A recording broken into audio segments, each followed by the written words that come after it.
sunnah. Bila imam sebut amin, hendaklah kamu aminkan. Bila imam itu amin, kamu hendaklah aminkan.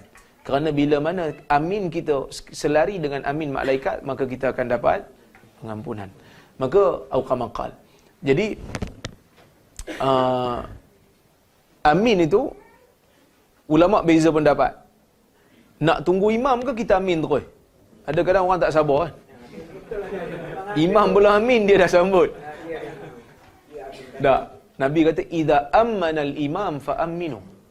Bila imam amin, kamu amin. Tunjuk, tunggu imam dulu. Imam kata amin baru kita sambut. Jangan waladdallin imam baru nak amin apa? Dia amin selalu dah. Tak betul.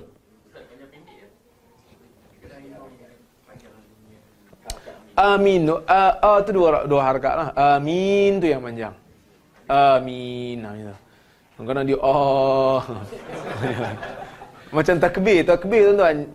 Orang kita kan niat susah nak masuk sebab dia pegang lafaz niat tu kan. Dan dia tak faham niat tu apa.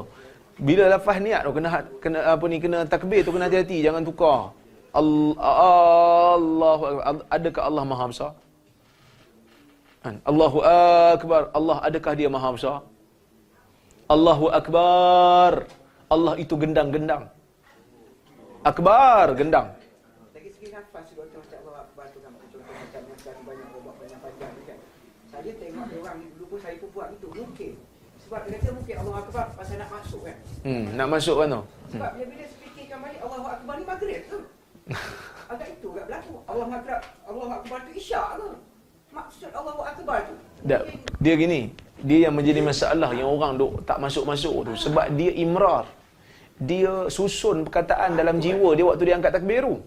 Itu bukan niat tu. Sedangkan Allahu akbar tu kita dah tahu kan apa maksud dia. Dia tak payah masukkan perkataan tu. Dia maksud niat tu bila kita angkat takbir tu kita tahu kita nak salat apa. Kita dah tahu. Macam mana kita nak minum, kita nak makan kan. Semua ada niat tu. Kita nak datang ke masjid, nak datang ke dewan ni pun ada niat tu. Tapi tak pernah pun kita susun dalam jiwa. Cuma kita tahulah tujuan kita. Start kereta orang tanya nak pergi mana? Nak pergi dengar kuliah fiqh lah. Niat dah ada.